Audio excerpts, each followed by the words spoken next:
Fala pessoal, tudo bem com vocês? Vim aqui com a última parte da nossa aula sobre a primeira fase do modernismo, a parte sobre os escritores da primeira fase. A gente vai falar especialmente sobre três deles.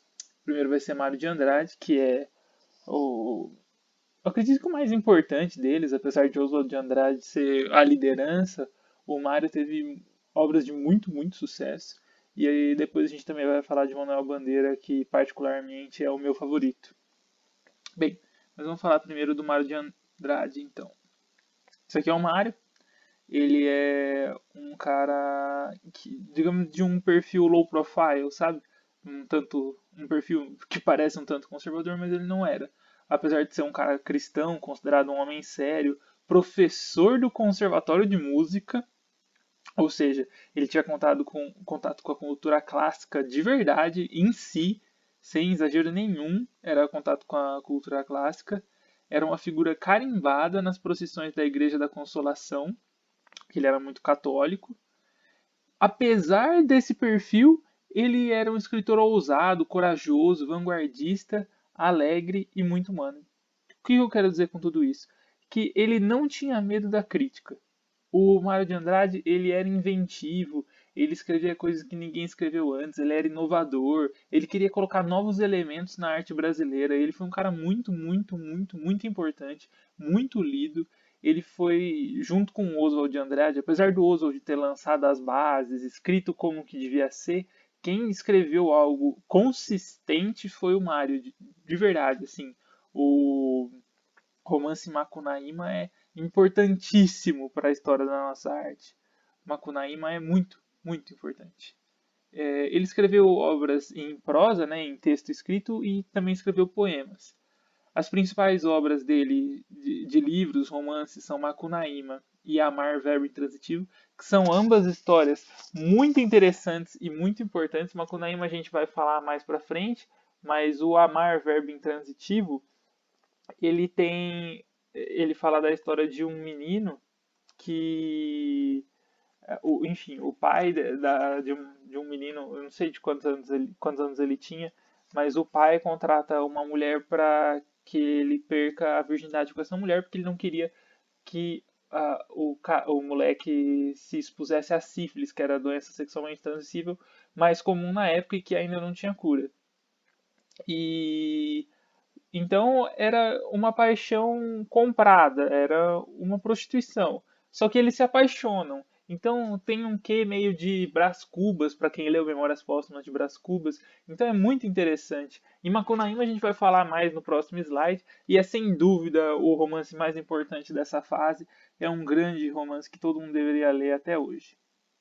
Na sua obra poética a gente já leu os sapos dele, e ele tem um livro que se chama Pauliceia Desvairada, que é muito importante, muito modernista, muito vanguardista, e eu trouxe algumas partes dele para vocês. Primeiro, o prefácio dele, que se chama Prefácio, interessantíssimo. Eu vou ler. Leitor, está fundado o desvairismo. Este prefácio, apesar de interessante, é inútil. Quando sinto a impulsão lírica, escrevo sem pensar tudo que meu inconsciente me grita. Penso depois, não só para corrigir, como para justificar o que escrevi. Daí a razão deste prefácio interessantíssimo. Daí ele continua. Não sou futurista de Marinetti, disse e repito, tenho pontos de contato com o futurismo. Oswald de Andrade, chamando-me de futurista, errou. A culpa é minha, sabia da existência do artigo e deixei que saísse. Tal foi o escândalo que desejei a morte do mundo. Era vaidoso, quis sair da obscuridade. Hoje tenho orgulho, porque o Oswald fez sucesso antes do Mário. E daí, quando o Oswald falou que ele era futurista, ele abraçou o nome, apesar de não ser futurista de fato. Belo da arte, arbitrário, convencional, transitório, questão de moda.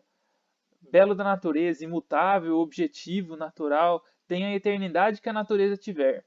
A arte não consegue reproduzir a natureza, nem este é seu fim. Todos os grandes artistas, ora consciente, Rafael, Rodin, Beethoven, Machado, ora inconsciente, a grande maioria deles, foram deformadores da natureza, porque os modernistas eram criticados por deformar a natureza. E aqui ele está falando, nenhum desses caras copiou a natureza. Todos eles deformaram, e mesmo assim a gente considera grandes obras, é isso que ele está falando. Donde infiro que o belo artístico tanto mais subjetivo quanto mais se afastar ao belo natural. Ou seja, o belo artístico é mais subjetivo quanto mais ele for próprio do ser humano, quanto mais deformado ele for. Outros infiram o que quiserem, pouco me importa. Isso é também uma postura bem interessante, do infiram o que quiserem, pouco me importa. É tipo uma liberdade artística, sabe? Tipo, eu tô fazendo a minha arte, se você não gostou, você que se dane, você que se foda. Aqui tem um poema que é interessante, ele faz uma brincadeira com a palavra ode, porque ode é uma palavra próxima de elogio ao burguês. Só que aqui ele está falando do ódio ao burguês, e não de ode ao burguês. Ele faz essa brincadeira com o nome. Eu insulto o burguês níquel, o burguês burguês, a digestão bem feita de São Paulo. O homem curva, o homem nádegas, o homem que nasce francês, brasileiro, italiano e é sempre um cauteloso pouco a pouco. Aqui ele já fala claramente, né? Ele insulta o burguês que só pensa em dinheiro, o burguês que é burguês porque o burguês em si seria uma ofensa. A digestão bem feita de São Paulo, porque ele é o único que consegue fazer a cesta, ele é o único que tem um descanso. O trabalhador de São Paulo, que não é burguês, ele não tem a digestão bem feita, porque ele come correndo e volta a trabalhar, como é até hoje. O homem curva, o homem nádegas, ou seja, falando que ele é um bundão, literalmente. Eu insulto as aritocracias cautelosas, os barões lampiões, os condes joões, os duques urros, que vivem dentro de muros sem pulos e gemem sangues de alguns 1000 reis fracos, para dizerem que as filhas da senhora falam francês e tocam o printemps com as unhas. Aqui tem Macunaíma, eu vou explicar algumas coisas que eu acho interessante, tá? Macunaíma, o subtítulo dele é O Herói Sem Nenhum Caráter. O próprio Mário considerava Macunaíma uma rapsódia, que é uma costura de várias lendas. Então ele pegou o folclore brasileiro, várias lendas indígenas, ele pegou temas que ele quis também no meio e fez um enredo que a gente considera fantástico. Por quê? Porque as coisas acontecem de tal maneira que não aconteceriam na realidade. Só que nesse universo que ele está criando, isso poderia acontecer. Isso é muito comum, principalmente mais tarde, no Gabriel Garcia Marques, que foi um grande escritor colombiano, ganhou até Nobel. Enfim, então tem muita coisa fantástica, maravilhosa, coisas de super-herói mesmo. O Macunaíma ele é um indígena da tribo Tapanhumas, era considerado um herói, só que ele era um herói sem nenhum caráter. Então ele era safado, mentiroso, promíscuo, perigoso, preguiçoso, perdão. E tem dois eventos que eu gosto muito no livro e eu queria discutir eles um pouco mais a fundo. Em um evento, o Macunaíma e seus dois irmãos, eles vão tomar banho num lugar que chama Petsumaré, e o próprio Macunaíma sai da água branco, o outro irmão dele sai da água pardo, e o último, que ficou menos tempo na água, ficou só com as palmas e as mãos esbranquiçadas. Então eles eram indígenas. Um ficou com é um exemplo da gênese da etnia nacional, que eles tinham aquela loucura de tentar definir isso. Então, que o Brasil é composto pelos negros, pelos portugueses e pelos indígenas, que é mais do que batido, mas é que ele está tentando dar outra visão sobre as coisas mais do que batidas, sabe? E essa atitude do Macunaíma, ela muitas vezes se parece com o que o branco fazia. Então, ele é impositivo, ele é promíscuo, ele é errado em muitos sentidos. Então, eu acho que faz muito sentido o Macunaíma ter se tornado o branco dessa história. E em outro momento, Si, que é rainha das Amazonas, deu um objeto que chamava Muiraquitã para o Macunaíma, que teoricamente daria para ele a felicidade eterna. Só que ele consegue perder o negócio porque ele é desatento, porque ele é preguiçoso, porque ele não se importa, porque e essa é a grande metáfora do brasileiro que tem nesse livro. O Mário de Andrade ele pega o brasileiro e fala que o brasileiro é isso.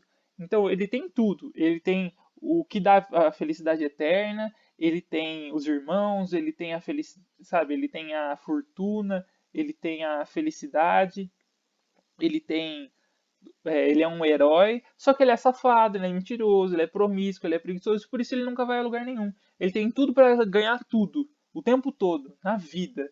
Um país maravilhoso, porque tem esse nacionalismo também, um país maravilhoso, toda a natureza que o país tem, todo o potencial, mas a gente nunca vai para frente porque essa é a nossa essência. Oswald de Andrade, que a gente já falou bastante, eu vou falar mais rápido dele. Aqui uma foto que eu gosto dele porque ele tá com uma cara meio provocadora, isso era bem da personalidade dele. Ele gostava de incomodar. Ele era provocador, ele gostava de ser irônico, mas ele era também um cara muito corajoso. E exatamente por gostar de ser irônico, ser corajoso, se manter vivo, se produzindo, cutucando o tempo todo, é que eu gosto de chamar ele de intenso. Eu já falei esse lema para vocês em algum momento anterior. Ele fala que ele queria fazer as pessoas verem com olhos livres. E esse é um ponto muito importante do que ele faz. Porque ele quer fazer com que as pessoas parem de ver a arte com os olhos de que a arte devia ser o que ela era. O que eu quero dizer com isso? Não é mais para procurar parnasianismo no que ele está escrevendo. Não é mais para procurar romantismo no que ele está escrevendo, nem realismo, nem nada. E é isso que ele quer fazer. Ele quer que as pessoas tenham os olhos livres para ver a arte só como ela é e não procurando o que elas querem. Isso é muito interessante. Ele era irreverente. E a vida dele, eu não vou trazer a biografia do cara, mas ele casou e descasou um monte de vezes, inclusive com a Tarsila do Amaral. Uma loucura. Ele também tem a obra tanto em poesia quanto em prosa, né, em romances, texto escrito. As obras de romance são Memórias Sentimentais de João Miramar, que foi o primeiro romance modernista escrito no Brasil, né? Serafim Ponte Grande, 1933, e no teatro ele tem uma obra bem famosa que se chama O Rei da Vela. Eu não vou explicar todas as obras dele, tudo, porque eu acho que não vale a pena vocês focarem tanto nisso. Mas eu quero que vocês sempre se lembrem que ele tem um ponto de vista diferente das coisas. Então, ele coloca a linguagem chula, ele fala, por exemplo, o Serafim Ponte Grande, ele está falando do pênis do Serafim, com esse nome. Então, ele sempre tira da caixinha. O que ele escreve nunca é algo que a gente já esperava, sabe? E também, além disso, ele tem no meio do livro poema, tem uma parte no meio do romance que não é escrito assim. É um poema, uma parte de teatro, sabe? Então ele inventa muito. Acho que esse é o termo, ele inventa muito nas obras dele. E na poesia a gente já falou um tanto, né? Escrevi errado aqui. A poesia pau-brasil e antropofágica, com o Manifesto Pau-Brasil, que tem os seus poemas, primeiro caderno do aluno de poesia Oswald de Andrade, e muitos outros livros que depois já são mais posteriores, não são mais da primeira fase. Aqui tem uma poesia que eu achei interessante trazer para falar que não é porque ele foi o visionário e tudo que ele não tem nenhum defeito. As Meninas da Gare. Eram 3 ou 4 moças, bem moças e bem gentis, com cabelos muito pretos pelas espáduas, e suas vergonhas tão altas e tão saradinhas que de nós, as muito bem olharmos, não tínhamos vergonha nenhuma. Ou seja, ele está falando que ele está secando uma menina que está passando provavelmente de biquíni na frente dele e ele está caçoando disso. Então, assim, ele tem toda essa linguagem inventiva, diferente, tudo. É um tema que não se falava na literatura nunca, mas não é por isso que ele é um cara completamente da hora. Enfim, Manuel Bandeira, que é o meu preferido, sinceramente, ele tem uma vida bem triste, na verdade. Ele nasceu no Recife, estudou no Rio de Janeiro e estava começando a estudar engenharia na Poli, em São Paulo, que hoje é da USP. Mas ele teve tuberculose muito grave, assim como vários familiares dele, e isso impediu ele de estudar durante toda a vida. Ele foi à Europa em busca de tratamento, não conseguiu, continuou tuberculoso, mas lá ele conheceu o simbolismo e recebeu muito disso como influência na sua obra. Então, lembrando, o Oswald e o Mário, eles queriam destruir o simbolismo. Eles não pegaram nada do simbolismo, do parnasianismo, tudo. Eles queriam criticar tudo isso. Manuel Bandeira não. Manuel Bandeira ele bebeu muito na fonte do simbolismo. Ele tem muita musicalidade, ele rima, ele tem métrica, nem sempre, porque ele é modernista também. Então ele não tem essa obrigatoriedade de fazer sempre isso. Quando ele quer, ele faz, quando ele não quer, ele não faz. Ele é livre. Mas ele bebe bastante do simbolismo. Aos 18, aos 28, o médico sentenciou que ele viveria mais 5 ou 10 anos. Mas ele viveu mais 54 anos e morreu de úlcera gástrica. Ele não morreu de tuberculose, o que é muito interessante. Mas ele diz que, algo que é muito triste, né? Que depois disso ele passou a viver provisoriamente. Como assim? Achando que ele ia morrer a qualquer momento, ele tinha medo de fazer grandes empreitadas. Então ele viveu uma vida que ele não teve amores, por exemplo. Apesar de ter desejo e tudo, ele nunca se envolveu com uma mulher verdadeiramente. E isso é um tanto triste, né? Porque ele achava que ia morrer e ia abandonar a pessoa. Então ele viveu uma vida infantilizada. Tanto que o amor na obra dele é sempre infantilizado. A gente vai ver mais logo. Aqui tem um texto dele falando da doença. A história de minha adolescência é a história de minha doença. Adoeci aos 18 anos quando estava fazendo curso de engenheiro arquiteto na Escola Politécnica de São Paulo. A moléstia não me chegou sorrateiramente, como costuma fazer, com emagrecimento, febrinha, um pouco de tosse. Não, caiu sobre mim como um supetão com todos os... Eu não consigo ler ali. Uma machadada de burucutu. Durante meses fiquei entre a vida e a morte. Tive de abandonar para sempre os estudos. Não consegui, com os anos, levantar-me desse abismo de padecimentos e tristezas. É coisa que me parece a mim e aos... Opa, não. Como consegui, com os anos, levantar-me desse abismo de padecimentos e tristezas? É coisa que me parece a mim e aos que me conheceram, então, um verdadeiro milagre.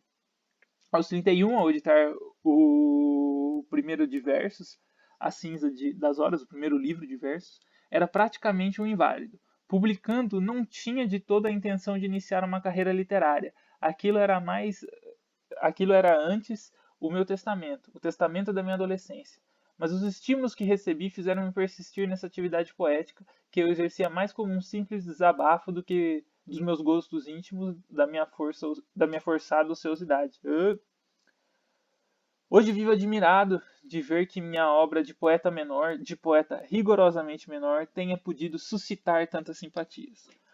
Conto estas coisas porque a minha dura experiência implica uma lição de otimismo e confiança. Ninguém desanime por grande que seja a perda do caminho. A do meu parecia intransponível. Então salteia. Milagre? Pois então isso prova que ainda há milagres. Muito bonito, né? É uma mensagem de otimismo aí para todo mundo. Como era a poesia dele, então?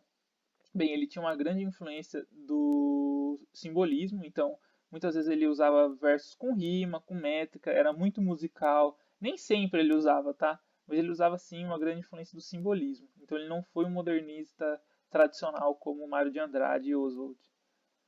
Ele nunca quis ser poeta, mas se tornou um dos poetas maiores. Apesar dele se considerar um poeta menor, ele se tornou um dos poetas maiores da nossa cultura. Todo mundo sabe quem é Manuel Bandeira. E ele foi de uma simplicidade ímpar, uma coloquialidade regulada, foi muito bonito. Ele tinha grande sentimentalismo nos textos dele, principalmente. E ele sempre tinha um saudosismo da infância dele e ainda assim uma vontade de viver o que a vida não pôde dar a ele, que é o amor, que é um trabalho, que é uma vida normal, de ir à praia.